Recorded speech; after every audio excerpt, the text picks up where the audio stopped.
बार फिर बहुत स्वागत है आप सभी का। ब्रेक के बाद जूरी की कसौटी पर परखने के लिए 3 उम्मीदवार अभी भी बाकी हैं। तो आइए सबसे पहले चलते हैं बलवान आर्य जी के पास। जो सर बलवान जी से पहला सवाल गुप्ता जी पूछे। आर्य साहब, आपके क्षेत्र में व्यापारी और उद्योगपति भी होंगे, तो उनकी मुख्य समस्याएं क्या हैं और अब विधायक बन जाते हैं तो वो कैसे दूर करेंगे? 3 समस्याएं बता दीजिए आप, जो मेन समस्याएं हैं उनकी। खास करके व्यापारियों की जो समस्या है आज के टाइम में, चाहे छोटा व्यापारी है चाहे बड़ा है, सुबह अगर वो अपनी दुकान का शटर परमात्मा का नाम लेकर के ऊपर करता है तो आज की समस्या, सबसे बड़ी भयंकर समस्या ये है कि कमाई तो दूर, अगर वो कुछ 2 पैसे गले में लेकर के बैठता है तो शाम तक उसको बड़ी असुरक्षा की भावना है कि कोई भी लुटेरा उसकी दुकान पर आकर के कोई डरा धमका करके या चाकू या बंदूक की नोक पर उसके अपने जो कुछ कमाया आज तक का वो छीन करके ना ले जाए। सबसे बड़ी समस्या तो आज के टाइम में एक व्यापारियों के लिए है। दूसरी सबसे बड़ी समस्या आज व्यापारियों के लिए ये है कि व्यापारी को कहीं से भी माल खरीदना पड़ता है और अपनी दुकान तक पर ला करके बेचना पड़ता है। उस मालिक को ये नहीं मालूम, उस व्यापारी को, कि जहाँ से वो माल ले रहा है वो पूरा का पूरा माल जो पैसे दे करके उसने उठाया है उसके सही अड्डे तक, उसके ठिकाने तक पहुँचेगा कि नहीं पहुँचेगा। आज के टाइम में ये भी बहुत बड़ी समस्या है कि कहीं रास्ते में लूट हो जाती है और उसके वहाँ तक भी सुरक्षित नहीं पहुँचता। सुरक्षा में आ गया ना। हाँ जी, दोनों चीज़ तो ये भी समझ उसमें है। तीसरी सबसे बड़ी बात व्यापारियों की अगर बात करें, व्यापारियों के लिए आज के टाइम में सरकार की ओर से जो सहयोग की और समस्या जो बात है वो ये है कि सरकार की ने जो पिछले दिनों में वैट भी लगाई और भी लगाई, और पूर्ण रूप से उनके आज सामने समस्या ये है कि अपने कारोबार को बढ़ाने के लिए एक जो सही मायने में उनको जो अवसर मिलना चाहिए, सरकार की ओर से जो एक माहौल तैयार होना चाहिए, कस्टमर और उनके बीच में जो एक रिलेशनशिप, खास करके प्रशासन और उनके बीच में जो एक कड़ी के रूप में जो प्रतिनिधि हैं, अगर वो भी सही मायने में काम करें तो उनका कुछ निदान हो भी सकता है। और समस्या यही है कि मेन चीज़ तो उनकी एक उसके माल का सही तरीके से उसका पहुंच हो जाए। दूसरा, उसने जो कमाया है उसका वो धन उसका सुरक्षित हो। और तीसरा, उसकी जो जान माल को 24 घंटे आज के टाइम में खतरा रहता है, जो इस इलाके में खास करके हर रोज जो चैन मान लिया बलवान जी सुरक्षा की बात मान लिया, तो सारे सुरक्षा के सारे पॉइंट सुरक्षा की बात कर दी। मेन चीज तो यही थी, व्यापारी तो सुरक्षा के अलावा कोई समस्या नहीं। और व्यापारी को बाकी तो टैक्स की जो समस्याएं सरकार की ओर से वो धीरे धीरे हो रही हैं। समस्याएं पहले थी, आजकल कुछ टैक्स में रिलैक्सेशन भी दिए हैं, वैट भी है, वो तो सारी हैं। अगर आप व्यापारी की आज सबसे बड़ी समस्या, आर्य साहब विधायक बन जाते हैं तो सुरक्षा को कैसे आप इंश्योर करेंगे भी सुरक्षा हो व्यापारी की? हाँ, सुरक्षा के लिए इसका इंश्योर करने का एक सबसे, कोई भी अगर जनप्रतिनिधि, वास्तव में सबसे पहले तो एक सामाजिक माहौल तैयार किया जाता है। एक जनप्रतिनिधि का सबसे पहला जो काम होता है, कहीं पे भी कुछ भी करे, हम कानून हमारे देश में बहुत हैं, बने हुए भी हैं। समस्या आज ये है कि उस कानून की पालना या तो हम अनदेखी कर रहे हैं या प्रशासनिक अधिकारी अनदेखी कर रहे हैं, या हम आप कैसे करोगे? मेरा जो पहला प्रयास ये होगा कि उन लोगों के साथ एक ऐसा तालमेल बना करके प्रशासन की ओर से उनकी जो समस्याएं नियमित रूप से उनके हों। और सबसे बड़ी बात यह है कि आज हमारे देश में जो होना चाहिए, पर अगर दूसरे देशों के साथ अगर कंपैरिजन करें सुरक्षा के लिए, पर व्यक्ति 100 आदमियों पे अगर एक कांस्टेबल है हमारे देश में, दूसरे देशों में, हमारे देश में समस्या ये है कि उसकी सुरक्षा के लिए एक इलाके के लिए जहां 2000 की आबादी है वहां पे पुलिस वाला केवल 1 या 2 आदमी डंडा लिए खड़ा है। ऐसे में ये मेरा प्रश्न ये होगा कि ज्यादा से ज्यादा उस प्रशासन की ओर से हर जहां पर वो व्यापारी जो क्षेत्र होगा वहां पे पुलिस प्रशासन की ओर से ज्यादा ड्यूटियां लगाई जाएंगी, उनको सुरक्षा का माहौल देना। दूसरा सवाल जाकिर जी। बलवान साहब, मुझे ये बताएं कि क्या अन्य राज्यों की तर्ज पर हरियाणा में लोकल डेवलपमेंट एरिया फंड होना चाहिए? बिल्कुल होना चाहिए साहब। क्यों? अन्य राज्यों की तरफ पे ये जो लोकल डेवलपमेंट फंड इसलिए भी जरूरी है कि आज देश के अंदर आज़ादी से लेकर के आज तक कहीं पर भी बहुत सारा फंड सेंटर की ओर से विभिन्न संस्थाओं के माध्यम से, अगर पंचायती राज के तर्ज पे देखा जाए, पंचायती राज को भी हरियाणा प्रदेश के अंदर या पूरे प्रदेश में इसलिए लागू किया गया था कि जो सेंटर से जो पैसा पहुंचता है वो पैसा आमतौर पे जो लोकल जो बॉडीज हैं वो यूं का यूं, क्योंकि उन समस्याओं से जो बड़े बड़े विधायक हैं चाहे सांसद हैं, वो लोग उन जो लोकल बॉडी की जो समस्याएं उनको सही मायने में नहीं जानते थे और उनकी अनदेखी होती थी। उन आम आदमी की अनदेखी ना हो, वो अपने हिसाब से वहाँ पे जनरल बॉडी बना करके अपनी समस्याओं को, जो उनकी छोटी छोटी समस्याएं हैं जो कि वो स्वयं तय कर सकते हैं, और उनको सेटिस्फेक्शन भी होगी, उनको संतुष्टि भी होगी और देश का निर्माण भी होगा, विकास भी होगा। अगर मैं उसमें, हाँ जी, अगर डेवलपमेंट फंड हो जाता है, हाँ जी, तो आप इस चीज़ की सिक्योरिटी किस तरह से करेंगे कि उसका मिसयूज नहीं होगा? हाँ, उसकी आजकल देश के अंदर राइट टू, जब इंफॉर्मेशन एक्ट जो लागू हुआ है, बहुत सारा तो एक सुधार देश के अंदर वैसे पहले से ही है। और आज के टाइम में अगर देखा जाए तो इस अधिकार से और ट्रांसपेरेंसी की तरफ से एमएलए का है, तो इसमें तो एमएलए उसमें मिसयूज को कैसे रोकेगा, भ्रष्टाचार कैसे रोकेगा, बात उसकी करें। हाँ, जहाँ तक भ्रष्टाचार शब्द कहा जाता है, कहीं पे भी आ जाए भ्रष्टाचार, इसकी परिभाषा हर कोई नहीं समझ पाता कि भ्रष्टाचार क्या है। मेरे अनुसार भ्रष्टाचार किसी का भी एक न्याय के अगर दृष्टि से देखें, अवसर किसी का है, उस अवसर को दूर करके विस्तार से सीधी बात कीजिए। सीधी बात यह है कि भ्रष्टाचार में अपने किसी भी आदमियों को, अपने भाई भतीजावाद को मैं नहीं करूंगा, अपना जो प्रभाव है जबरदस्ती किसी पे थोपूंगा नहीं। जो सही लोग होंगे, उनके जो करना चाहते हैं, हम उनके माध्यम से ही वो कार्य सौंपेंगे। मैं अपने भाई भतीजावाद नहीं करूंगा इसमें। बलवान जी, आज के समाज में जो अंतर जातीय विवाह, इंटरकास्ट जो मैरिजेज होती है, इनको क्या सरकारी प्रोत्साहन मिलना चाहिए? कुछ बिल्कुल मिलना चाहिए साहब। क्या मिलना चाहिए? सरकारी प्रोत्साहन, वैसे तो देश के अंदर सरकारी प्रोत्साहन सेंट्रल गवर्नमेंट की ओर से है भी। अब आजकल के खास करके शेड्यूल कास्ट का अगर कोई भी लड़का या लड़की है और वह दूसरे किसी कास्ट में मैरिज करता है, तो सरकार की ओर से प्रावधान है कि उनको कुछ लाख या 2 लाख रुपए अलग अलग से उनके निर्धारित किए हुए हैं कि वो भी मिलते हैं और उनको कुछ सुरक्षा भी मुहैया होती है।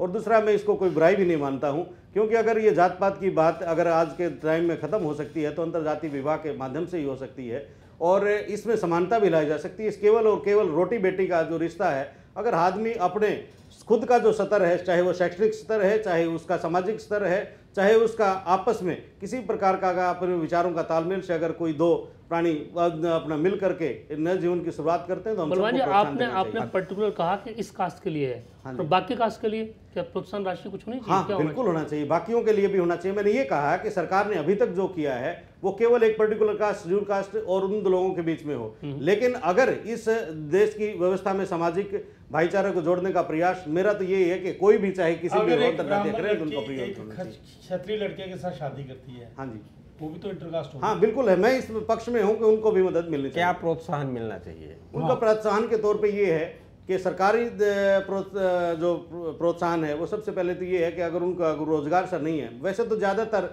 ये जितने भी इस तरह के जो आपने जो कहा पर्टिकुलर जिन सेगमेंट में ये मैरिज हो रही हैं, वो आज के क्षेत्र में अगर आज के युग में देखा जाए तो या तो डॉक्टर हैं या कोई भी वो चल प्रोफेशनल छोड़िए, है, आप वो क्या- जो कर रहे हैं वो तो हैं ही, उन्हीं में ज्यादा हो रही हैं। नहीं, सरकार वो क्या जो दे आप- उनको? प्रोत्साहन सरकार राशि दे कि उनको रोजगार रोजगार दे सकती है, चलिए, गवर्नमेंट ठीक। जॉब दे सकती है, उनको चौथा सवाल, ऐड दे सकती है, डॉक्टर उनको जंगवाल, चौथा मकान सवाल। मुहैया करा सकती है, ठीक उनको ठीक और है, से- समझिए बलवान हाँ जी। जी। चौथा सवाल डॉक्टर जंगवाल।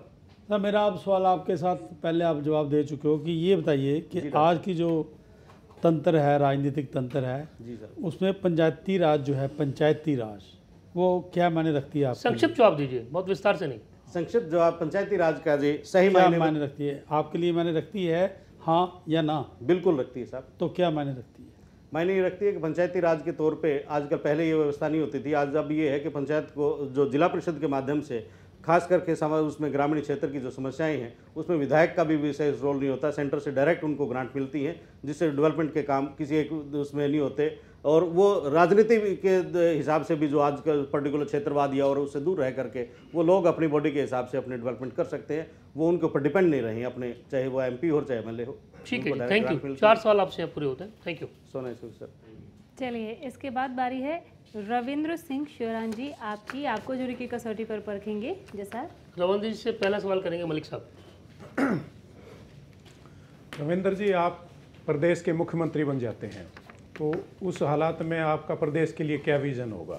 प्रदेश का विकास कार्य करवाना जी, और जो असुरक्षा है, आज के दिन भ्रष्टाचार है, उसको बिल्कुल ख़त्म करना, ये मेरा मेन मुद्दा होगा। क्योंकि और जितने भी गरीब आदमी हैं जो क्योंकि आज आम आदमी को कपड़ा रोटी और मकान की ज़रूरत है। आम आदमी खासकर कपड़ा रोटी मकान ही नहीं मिलता तो अपनी ज़िंदगी कैसे काटेगा? सबसे पहले मैं गरीब आदमियों के लिए कपड़ा, मकान और रोटी का प्रबंध करूंगा। मेन प्रायोरिटीज़ क्या होंगी आपकी? सबसे ज़्यादा प्रायोरिटी तो जी गरीब आदमी की मतलब उसको रोज़गार देना, गरीब आदमियों को शिक्षा देना, गरीब आदमियों को। कैसे देंगे आप? चीफ मिनिस्टर बन गए आप, कैसे देंगे? तो चीफ मिनिस्टर बनने के बाद तो जी सारी पावर ही आ जाती है। पावर आई तो उसके बाद तो वो जो भी प्रस्ताव पास होगा हाउस के अंदर वो CM रखेगा, हाउस पास करेगा जी। क्षेत्रवाद, उससे हो जाएगा। क्षेत्रवाद अक्षेत्रवाद बिल्कुल गलत है जी। अक्षेत्रवाद की राजनीति नहीं करनी चाहिए। इस अक्षेत्रवाद ने अक्षेत्रवाद एक हमारी रीढ़ की हड्डी होती है। कैसे दूर करोगे आप? अपने एरिया में डेवलपमेंट नहीं कराओगे? नहीं, अक्षेत्रवाद तो जी गलत है। अक्षेत्रवाद की वजह से रीढ़ की हड्डी है अक्षेत्रवाद, ये टूट चुकी है हमारे हरियाणा के प्रांत की। इसलिए इसको मैं तो ये कहूँगा कि रीढ़ की हड्डी को मजबूत करना है हमने। अगर रीढ़ की हड्डी मजबूत होगी तो अक्षेत्रवाद अपने आप खत्म हो जाएगा। अक्षेत्रवाद खत्म। अगर आप मुख्यमंत्री बन गए तो आपके क्षेत्र के लोगों की उम्मीदें ज्यादा होंगी कि हमारा मुख्यमंत्री है। ऐसा जी, मुख्यमंत्री बनने के बाद का काम ज्यादा नहीं करेंगे? नहीं सर, मुख्यमंत्री बनने के बाद तो उसके लिए सारा प्रांत ही उसका क्षेत्रवाद नहीं है ना ऐसा? नहीं, जो नहीं करते वो गलत है जी। मैं कब सही कहता हूँ उनको, वो गलत कर रहे हैं। चलिए, आप विधायक बन जाएं तो अपने क्षेत्र के सारे गाँवों का समान विकास कीजिए, सब वार्डों का। हम ये उम्मीद करते हैं। मैंने पहले भी अपने वार्ड का समान विकास किया है जी। दूसरा सतीश बिरादरी का काम गुप्ता जी। आज भी रविंद्र जी ये बताइए, आप जो रोजगारी है विशेष तौर से युवक में बड़ी समस्या है ये, तो आप विधायक बन जाते तो कैसे दूर करोगे इसको अपने क्षेत्र की? सबसे पहले जी मैं अपने क्षेत्र में सरकार से पॉलिसी प्रस्ताव पास करवाऊंगा कि मेरे क्षेत्र में लघु कुटीर उद्योग लगे, जिनसे हमारी महिलाओं को भी फायदा हो। सहायता समूह की योजनाएं दी जाए। जरूरत है? हाँ जी। आज उसमें कोई पॉलिसी नहीं है अब लघु और कुटीर लगाने? ऐसा है जी कि मैनिपुलेट नहीं होती, सारी पॉलिसियाँ कागजों में रह जाती हैं। उनको मैनिपुलेट कराने के लिए अपनी लड़ाई लड़नी पड़ती है। एक्टिवेट नहीं होती। हाँ सॉरी, एक्टिवेट नहीं होती, मैनिपुलेट होती है, एक्टिवेट नहीं होती। लेकिन उनको लड़ने के लिए उसका विधायक का जागरूक होना बहुत जरूरी है। अगर वो तत्परता से काम करेंगे जी, लगनशील काम करेंगे, अपने हक के लिए लड़ाई लड़ेंगे। हमारे क्षेत्र किस प्रकार के लघु उद्योग आप एरिया में ला सकते हो आप? जैसे जी तकनीकी उद्योग भी होते हैं और जो हाथ से मतलब काम करते हैं, जैसे लेडीज वो जैसे धागे का है और है, ये इस तरह के काम में है। आप कुछ एक दो एग्जांपल दे दीजिए ना, उदाहरण कोई। उदाहरण जैसे आपके एरिया में जो हो सकते हैं। हमारे एरिया में तो जैसे जी अब जैसे लघु उद्योग में कई आ जाते हैं, जुलाहे के काम होते हैं, पहले होते थे, आजकल नहीं होते। लेकिन उनसे छोटे से ऊपर काम, जैसे अपने छोटी बहुत इंडस्ट्री लग जाए, जैसे प्लास्टिक की लगी, या मतलब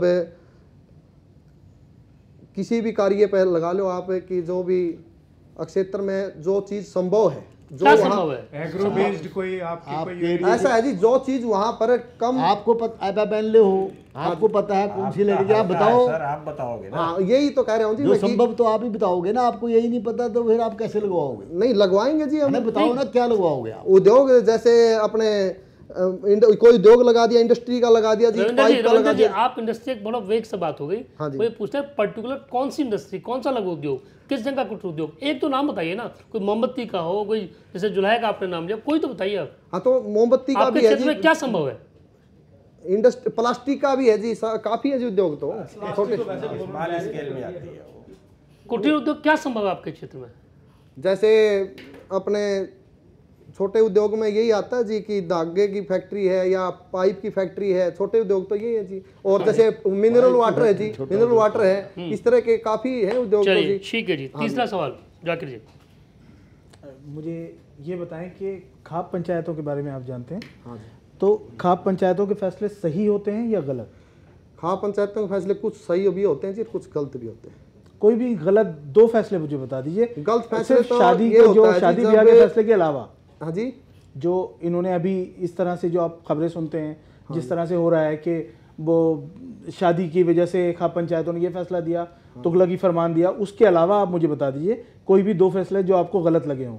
कई बार मोनोपोली बनाए लेते हैं जी लोग पंचायतें, जो जिसकी मोनोपोली बन जाती है वो कई बार गलत फैसले कर देते हैं। कोई गलत गरीब आदमियों के प्रति कई बार हो जाता है जी पंचायतों में। क्या जैसे कोई लड़ाई झगड़ा हो गया जी, हो गया तो उसकी सुनाई नहीं होती। मतलब जो पंचायतों में सही फैसले नहीं होते। कई जो सबल है उसका पक्ष लेते हैं, निर्बल का पक्ष नहीं लेते। मतलब हाँ होता है, ऐसा होता है, ऐसा होता है। हाँ जी। चलिए चौथा गाँव में तो होता है जी ऐसा। द्विवेदी जी। नहीं, ये दूसरा, वो दूसरा। द्विवेदी चौथा सवाल। आप एमएलए बनते हैं तो आपके हल्के के विकास की क्या क्या प्राथमिकताएं होंगी? कोई 3 प्राथमिकता बता दो आप। गांव में तो जैसे 2 तरह का हमारा हल्का है जी, अर्बन भी हो गया, रूरल भी हो गया। तो रूरल में तो जैसे है जी कि पानी की निकासी होनी चाहिए गांव की उचित जगह पे। जैसे तालाबों में पानी की निकासी कर देते हैं, जो गलत है। उससे भैंसें बीमार हो जाती है, दूध का उत्पादन गलत हो जाता है, जिससे बीमारियां फैलती हैं। ठीक है। इसी तरह गोबर का है जी, वो भी अलग उसका स्थान होना चाहिए या खेतों में डलना चाहिए। तो उसको मतलब कई बार क्या है, गाँव के बाहर जो होती है रोड, उसके ऊपर डाल देते हैं, तो उस पानी में बह के वो तालाबों में चला जाता है। तो इस तरह की ये जो है जी, इनकी तीसरी जैसे जी सुरक्षा की भी है जी। गांव में लाइटें नहीं है, गांव में लाइटें न होने के कारण चोरियां भी होती हैं जी। आपको पूरे हल्के की प्राथमिकता देनी है। और शहर के अंदर तो जी सिर्फ थोड़ी बहुत ही है जी, जो व्यापारी लोग रहते हैं उनकी ही होती है, क्योंकि उनके जैसे अभी थोड़ी देर पहले शहर में सब कुछ ठीक है। शहर में जी ये लूटा खसोटी ज़्यादा होती है जी, व्यापारियों के साथ हंगामा होता है जी। कोई भी व्यापारी है, जैसे मैनेजमेंट सही नहीं है, रेडियाँ कहाँ लगनी चाहिए, उनको सेपरेट जगह पर लगाना चाहिए। भाई यहाँ सब्जी मंडी होनी चाहिए तो यहाँ मार्केट कपड़े की होनी चाहिए। आपके क्षेत्र में परसों हिसार की भी बात हो रही थी, वो भी लोग ये कह रहे हैं कि असुरक्षा की भावना व्यापारियों में। हाँ, इसकी मूल वजह क्या है, वो असुरक्षा क्यों है व्यापारियों के बीच? इसकी मूल वजह है जी कि व्यवस्था सही नहीं है प्रशासन की, और प्रशासन दोषी है या नेता दोषी है? नहीं, प्रशासन दोषी है जी, और नेता भी दोषी है जो उसके ऊपर एक्टिवेट नहीं है, जो उसको सुचारू रूप से चलाने के लिए जो आपराधिक तत्व है उसको शेल्टर कौन कर रहा है वहाँ पे? पुलिस करती है जी, और कौन करता है? नेता शेल्टर नहीं कर रहे। नेता दबाव बनाए तो पुलिस नहीं करेगी ना। नेता दबाव नहीं बना, जो वहाँ मौजूद नेता का दबाव नहीं है। तो आप लोग क्या कर रहे हैं फिर? आप लोगों को आंदोलन को, जुलूस को होता है जी, काफी बार धरने होते हैं जी, काफी बार। आपने क्या किया? कई बार होया जी, मैंने पटेल नगर में खूब किया जी, 8 साल 9 साल में पटेल नगर का एमसी रहा, और मैंने आप पटेल नगर से बाहर आ जाइए। मैंने एसपी साहब को भी खींच के लिया जी, जब वो उसने हमारे गलत आदमियों को तो पकड़ लिया, सही आदमियों को छोड़ दिया, दोषी जो थे उनको छोड़ दिया था। चलिए, मैंने उनको छुटवाया। 4 सवाल यहाँ आपसे पूरे होते हैं। थैंक यू रंजन जी। और जूरी के सवालों का आप जवाब देंगे। नरेश नैन जी, आप जी साहब। नरेश जी से पहला सवाल डॉक्टर जंगवाल करेंगे। नरेश जी, हाँ जी, सिंपल सा सवाल है। हाँ जी, कि भ्रष्टाचार से क्या क्या नुकसान होते हैं? भ्रष्टाचार से एक तो गरीबी बढ़ती है जी, जो पैसे लेता है वो तो अपना अमीर हो जाता है, और जो बेचारा देता है वो भ्रष्टाचार के कारण कमा भी नहीं पाता, अपने काम करवाता है। दूसरा, भ्रष्टाचार से समाज में दूसरे लोग भी उसको देख देख करके भ्रष्टाचार करने की लाइन में लग जाते हैं। सब वो सोचते हैं इसने इतना कमा लिया तो इससे ज़्यादा आगे कमा ले, दूसरी बीमारी ये बढ़ जाती है जी। तीसरा, भ्रष्टाचार से जो आज पूरा देश का हमारा माहौल बिगड़ा खड़ा है, आज हिंदुस्तान तरक्की के रास्ते से पिछड़ गया है, देश भी, प्रदेश की हालत भी, खजाने हमारे कंगाल करके सरकार ने रख दिए हैं। ये भ्रष्टाचार की मेहरबानी तो है। अगर भ्रष्टाचार पर लगाम लगी होती तो आज देश की हालत ये नहीं होती, देश में रोजगार भी मिले होते और देश दुनिया में, हिंदुस्तान सिरमौर होता दुनिया का। चलिए, इससे अलावा कुछ? इसके अलावा भी बहुत है जी, भ्रष्टाचार के नुकसान ही नुकसान है, फायदा तो एक भी नहीं है। फर्क नहीं पड़ता कोई। दूसरा सवाल मलिक साहब। नैन साहब, ये प्रदेश में बिगड़ती हुई कानून व्यवस्था के लिए आप किसे रिस्पॉन्सिबल मानते हैं, और इनके सुधार के लिए क्या स्टेप्स उठाएंगे आप? इसके लिए कानून व्यवस्था की जो स्थिति बिगड़ी, इसके लिए मैं सरकार को जिम्मेवार मानता हूँ। अगर सरकार सही हो, नेता सही हो, तो प्रशासन की हिम्मत नहीं है कि वो कानून व्यवस्था ठीक ना कर सके। अगर वो ठीक ना करे तो नेता उसको सुधारे, उसके खिलाफ सख्त एक्शन ले। जिसके इलाके में गलत काम होता है तो उस अधिकारी के खिलाफ कार्रवाई करे, सरकार का फर्ज बनता है ये। और उसका निवारण भी यही है, जो नेता है उस इलाके का प्रतिनिधि हो। एमएलए की बात आज आपने जो कार्यक्रम में हमें बुलाया है, एमएलए हो ऐसा, तो मैं ये कहता हूँ कि विधायक का भी फर्ज ही बनता है कि अपने इलाके में अगर इस तरह की कोई बात होती है, उस बात को पुरजोर तरीके से वो सरकार के सामने रखे, और ऐसे गलत अधिकारी जो गलत काम करते हैं और गलत लोगों को शय देते, उनके खिलाफ कार्रवाई की जाए। सवाल ही पैदा नहीं होता, कानून व्यवस्था खराब हो जाए जी। तीसरा सवाल गुप्ता जी। हाँ नैन साहब, ये बताइए, मनरेगा का नाम सुना आपने? जी बिल्कुल सुना है जी। हाँ, तो हरियाणा में आप और आपके क्षेत्र में विशेष तौर से इसमें क्या कमी है और कैसे दूर करोगे अगर विधायक बन जाते हो तो? मनरेगा में काफ़ी खामियां हैं जी। तो 2 बता दीजिए आप, ये खामियां हैं और वो आप कैसे दूर करोगे? मनरेगा, एक तो मनरेगा को सरकार तब शुरू करती थी, जो मौके की सरकार थी, जब गांव में खेत में किसान के काम होता था तो किसान को मजदूर नहीं मिलता था, और उस समय उनको 200-300 पर वो रोके रखती थी। पहली खामी तो ये है कि आपस में समाज में विघन पड़ता है, आपस में समाज में मनमुटाव होता है इस बात से। दूसरा, मनरेगा की कमजोरी ये है कि मनरेगा में जो पंचायतें होती है मौके की, और वो और प्रशासनिक अधिकारी खंड लेवल के जो सेक्रेटरी, बीडीओज, जेईज वगैरह होते हैं, ये लोग सरपंच के साथ मिलकर के ऐसे ऐसे लोगों के नाम मनरेगा में रख देते हैं, उनके नाम पर पैसे निकाल लेते हैं कि मैं सरपंच बांट ले, कि मैं वो बांट ले। ये दो खामियां हैं जी। गलत हाजिरी लगाते हैं, तो आप कैसे दूर करोगे उसको? विधायक बन जाओगे जब? विधायक बनने के बाद में सबसे पहले मैं इसकी जांच करवाऊंगा। जो पैसा जाएगा मनरेगा का, उस गांव में कमेटी बना करके कि सरपंच बताए कि मनरेगा के तहत इतना पैसा है, ये विजिलेंस कमेटी होगी, उसमें महिलाओं को, सभी बिरादरियों को बराबर का सम्मान दे करके कि भी आप सब इसमें ये काम के इतने पैसे आए हैं और इस काम को बराबर बंटवारा करके ठीक ढंग से इस काम को करवाएं और इस पैसे को लगवाएं, और किस किस चीज़ पर कहाँ कहाँ लगा, आपने कितना समय उसने काम किया और किस जगह उसने काम किया, उसको ठीक करवाएंगे जी। चौथा और अंतिम सवाल जाकिर जी। नरेश साहब, मुझे ये बताइए कि राजनीति में धर्म कितना मायने रखता है और क्या राजनीति में धर्म का परिवेश सही होगा? नहीं, राजनीति में धर्म का परिवेश नहीं होना चाहिए, क्योंकि धर्म से देश का और समाज का माहौल बिगड़ता है। राजनीति को स्वच्छ रखने के लिए धर्म से राजनीति को नहीं जोड़ना चाहिए। राजनीति को धर्म से अलग रख करके समाज की और देश की चिंता करनी चाहिए। आप विधायक के लिए विधायक बनते हैं जी, और तो क्या आप अपनी राजनीति को धर्म से अलग रखेंगे? बिल्कुल, राजनीति को धर्म से अलग रख करके इलाके की सेवा के लिए काम करूंगा। नरेश जी, राजधर्म क्या होता है? आप विधायक बन गए, आपके लिए राजधर्म क्या होगा? राजधर्म होता है जी इलाके की सेवा करना, राजधर्म होता है जी। किस ढंग से सेवा करना? पक्षपात से निष्पक्ष होगा? निष्पक्ष रूप से। चलिए, चुनाव जीतने के बाद में सभी अपने होते हैं जी, निष्पक्ष रूप से उनके लिए काम करना हमारा पहला फर्ज होता है। Thank you. यहाँ हम अपने सभी जूरी साहिबान को थोड़ी राहत देते हैं, चूंकि एमएलए हो तो ऐसा भी। अब जज साहब, आपकी बारी है सवाल करने की। आप सभी उम्मीदवारों से अपना प्रश्न पूछ सकते हैं। मेरा सवाल सबसे कॉमन है और आधा मिनट में आपको जवाब देना है। दलवीर सिंह जी शुरू करना चाहूँगा। खाप पंचायतों को लेकर बड़ा बवाल होता है, आप लोगों ने भी कहा गलत फैसले आते हैं, सब बातें कही। क्या आज के दौर में जब कानून व्यवस्था हमारे पास है, बहुत सी चीज़ें हैं, तब भी क्या खाप पंचायतों की ज़रूरत है तो क्यों? सर, एट ए टाइम खाप पंचायतें कहीं जगह ज़रूरी है, किसी जगह ज़रूरी नहीं है। दोनों सी बात है, ना में भी नुकसान है और हमें भी नुकसान है। जरूरी क्यों है? क्योंकि छोटा सा झगड़ा होता है, उस दौरान अगर गांव से आदमी चल के थाना तहसील में जाता है, उसका समय बर्बाद होता है। उसको हम बैठ के गांव के बीच में लेकिन जब खाप पंचायतें निर्बल का साथ नहीं देती, सबल का साथ देती है, तो फिर उस दौरान हमारे को खाप को हटा के आगे जाना पड़ता है न्याय के लिए। न्यायालय का दरवाजा मिलती नहीं, जरूरत कहाँ रहेगी उसकी? उस दौरान जब मैं वही तो कह रहा हूँ ना, दोनों जगह जरूरत पड़ती है। छोटा अगर सिस्टम होता है तो गांव में ठीक कर लिया जाता है, अगर वो गांव में ठीक नहीं हो पाता तब हमारे को न्यायालय जाना पड़ता है। डॉक्टर अहलावत, खाप पंचायतों की जरूरत है आज के दौर में? जी सर। क्यों है? वो इसलिए है, अगर गांव के अंदर ठीक व्यवस्था बनाए रखनी है तो खाप पंचायत की हमें जरूरत होती है। नहीं, लेकिन आमतौर पे और उनको दुख सुख का जो पता होता है, ऊपर के अधिकारियों को नहीं पता होता।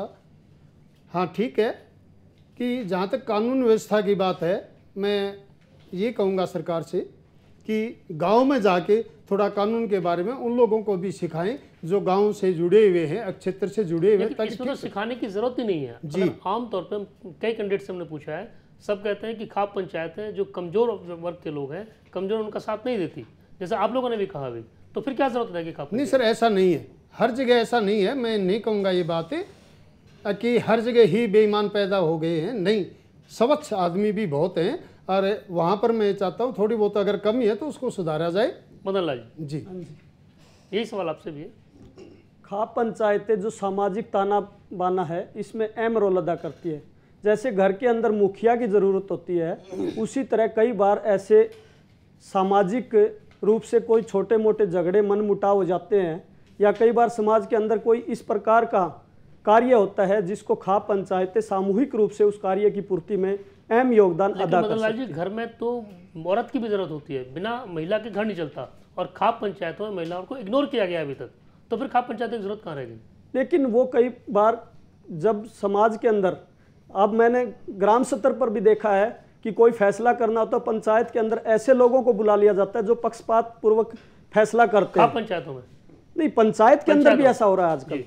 हम खाप पंचायत की बात कर रहे हैं। इसी तरह खाप पंचायतों में भी ऐसा होने लग गया है जिसमें निष्पक्ष फैसला कई बार नहीं होता। तो फिर क्या जरूरत है? जब कानून व्यवस्था हमारे पास है, पुलिस हमारे पास है, प्रशासन हमारे साथ है, फिर क्या जरूरत रहेगी? नहीं, प्रशासन का अपना अलग रुतबा है। गांव में पंचायत भी है, पंचायत भी तो कई बार पंचायत स्तर पर जब कार्य संपन्न नहीं होता तो काफी पंचायत जो इकट्ठी होकर उस फैसले को, कई बार प्रशासन भी ऐसे केस थोप देता है जो गलत होते हैं, उसके खिलाफ खाप पंचायतें जाकर उस कार्य को प्रशासन के आगे रखती है और जो दोषी नहीं होता उसको। चलिए बलवान जी। मेरा तो सीधा सा दो टूक सा जवाब है साहब कि देश के अंदर जब पंचायती राज सिस्टम भी लागू है और पंचायत जो है वो इलेक्टेड मेंबर हैं, हम उनको ना मान करके कुछ लोग जो पंचायत में चुनने के काबिल ही नहीं है और वो कभी चुन के भी नहीं आते, चुनाव लड़े तो वो हारें हर तरह से, वो ऐसे कुछ लोग इकट्ठे होकर के अपनी एक अलग जो एक एक्चुअल में जो इलेक्टेड लोग हैं उनको नकारते हुए नहीं, कोई जरूरत नहीं है। पंचायत में उस पर जिला, उस पे लेवल पे पंचायत भी और जिला लेवल पे जिला परिषद भी है। अगर बड़े लेवल पे करें, खाप लेवल पे बड़े गांवों के ब्लॉक लेवल पे पंचायत है और जिला लेवल पे जिले पे उसमें परिषद है, तो कोई जरूरत नहीं। रविंद्र जी। हाँ जी, खाप पंचायतों की वैसे ज़रूरत भी है जी, लेकिन वो कानूनी तौर पर बननी चाहिए। जैसे पंचायत में मेंबर और सरपंच बनते हैं ना जी, ऐसे कानूनी तौर पर अगर खाप पंचायतें बनाई जाए उसमें हर वर्ग का आदमी लिया जाए। तो पंचायत है नहीं, ऐसा है जी, मेरी बात सुनिए। कई बार क्या होता है कि ब्लॉक से हटके ब्लॉक के अंदर कई गांव आते हैं, लेकिन खाप पंचायतें उसमें क्या पता 2 हो जाती हैं, अलग अलग एरिया की अलग अलग खाप पंचायतें हो जाती, इसलिए अलग अलग होना चाहिए जी। मेरा तो जो होने चाहिए नहीं होना चाहिए, वर्ग हर वर्ग का आदमी होना चाहिए उसके अंदर खाप पंचायत। हाँ, लेकिन उसमें निर्मल वर्ग के भी लोग होने चाहिए। नरेश जी। मैं खाप पंचायतों का समर्थक हूँ जी, खाप पंचायतें होनी चाहिए, क्योंकि खाप पंचायतें जो निर्णय लेती है वो न्यायालय से भी बड़े सक्षम निर्णय लेती है। मैंने स्वयं खाप पंचायतों के ऐसे ऐसे निर्णय देखे हैं जो लड़कियां मोबाइल नहीं लेंगी, जीन्स नहीं पहनेंगी, अंतरजातीय विवाह को आप रोक लगा देंगे, तो कहाँ सारे निर्णय ठीक हो गए? नहीं, इतनी बातें नहीं है जी। अब खापों में बहुत सुधार आ गया, खापें भी अब सारी चीजें समझ करके फैसले लेती है, ऐसी बात नहीं।